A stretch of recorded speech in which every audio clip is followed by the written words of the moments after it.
In one of my on-campus classes, students recently read Tolstoy's The Death of Ivan Ilyich, which is a great short story. I would highly recommend it. Well, as part of that study, part of that unit, I had students put together presentations on what it means to live authentically, the idea of authentic living, of properly integrating your outer and your inner life. Like these ideas are pretty important for the story, and so I thought it was relevant here.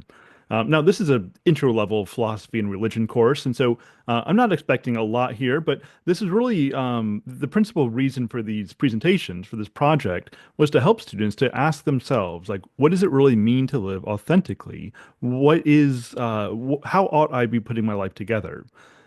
Well, students gave their presentations, and one after another, they all said basically the same thing, which is, by the way, not what Tolstoy's saying, but what these students said again and again is that authenticity means living for yourself. It means creating or adopting your own values and not just accepting the values that are placed upon you by larger society. It's the basic live your truth idea, which permeates our culture. Now, one after another, we had the same thing again and again.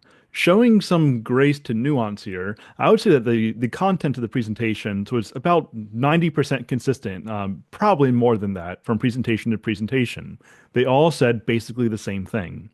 Now, when they finished, I summarized the prevailing thought over regarding what it means to live authentically, and I said, "How many of you believe that living authentically means you're creating your own values and not adopting the values placed upon you by society?" And just about all the students raised their hand, said, "Yep, that's what it means to live authentically." I then followed up by asking, "How many of you believe that you are at least mostly living authentically?" Most of them raised their hands. Now, then I asked if anything seemed a little bit off with the fact that with all of their utmost subjectivity and individuality, they all seem to be in agreement regarding like, what it means to be human. They were all also, furthermore, in agreement with all of their individuality and radical subjectivity. They were all in agreement with the values that society has been telling them throughout culture for their entire lives. Live your truth, follow your heart, don't let anyone tell you no or where to go. Don't let anybody infringe on your subjective freedom. And so they were all adopting, with their utmost authentic individuality and subjectivity, the very values that society has been placing upon them. Does it not seem a little bit odd?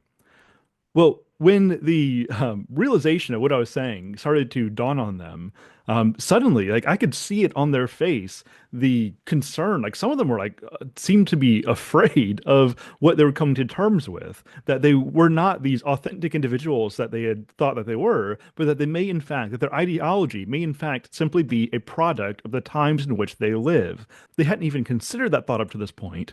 Some students got really quiet. One student in the back audibly gasped. Some of them kind of laughed at the absurdity, but there was this widespread recognition that what seems to be just common sense that, yeah, there's no truth. You know, you live your truth. We all have our own subjective values, and that's just it. That they were suddenly come to recognize that this was an illusion and that they were indeed just drinking the wellspring of the postmodern age in which they happen to live. And see, this is a major problem with the live your truth philosophy of radical postmodernism. It claims that there is no truth while imposing an idea regarding the nature of truth, namely that it is radically subjective, that is a truth claim. But this comes down to nonsense. It's the same like basic obvious problem with saying there is no truth. And the natural follow-up is like, is that true? And so that may seem like a kind of superficial philosophical gotcha. Like it's abundantly true that as soon as you undermine the very foundation of the truth claim that you're positing, what you're saying no longer matters. I mean, it reminds me of a one of Plato's dialogues regarding his teacher Socrates and the sophist named Protagoras. Now, the sophists were essentially the relativists of ancient Greece. Protagoras famously says that man is the measure of all things. In other words, we're not meant to conform ourselves to the truth, but we are the standard of what truth is. And so Socrates is talking to Protagoras. And at one point in the dialogue, Socrates says, "Protagoras, what is it that you do for a living?" And Protagoras says, "Well, I'm a teacher." Socrates then says, "Well, I find that very puzzling because as soon as you tell your students that what they believe is just as valid as what you believe, then what more can you teach them?" See, when you get rid of the idea of reality, when you go into complete subjectivity, then we lose all sense of progress. The idea of education, that some thoughts are better than other thoughts, well, that kind of falls out the window because what are we weighing better and worse against? We have to begin by presupposing some kind of standard, or we can't have meaningful conversation at all. Our language becomes devoid of meaning. And this is what makes this radical subjectivity, this philosophy of radical postmodernism, it's what makes it so dangerous because it's literally nonsense. It's self-defeating. It's irrational. And that is dangerous because it is making definite claims regarding the nature of truth and regarding what it means to be human. But it hides from this basic reflective logic and thereby becomes a philosophy beyond philosophical evaluation. It's utter propaganda. It throws you into the pit of your own isolated existence with no hope of escape from your own subjectivity. It reminds me of this scene from Lewis's The Great Divorce, in which you have this ghost from hell who's on the frontiers of heaven talking to this solid spirit that he once knew during his mortal life. And the ghost says to the spirit, well, I guess you were wrong about all this heaven and hell stuff, all this spiritual stuff. And the spirit says, wait, what are you talking about? Like, where do you think you've been? And the ghost says, well, yeah, I mean, with the unshackled horizons and the unending potential, I guess you could say this is heaven of sorts. So that I've been in a heaven of sorts. What do you call it?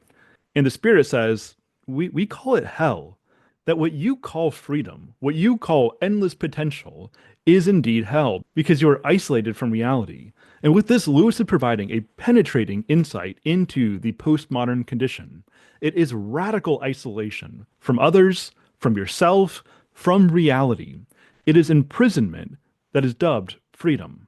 There has to be a better way than this. I'm convinced there is a better way than this. And so let's go pursue the real together and be authentic, not to our subjective whims, but to what it means to be human. Talk to you next time.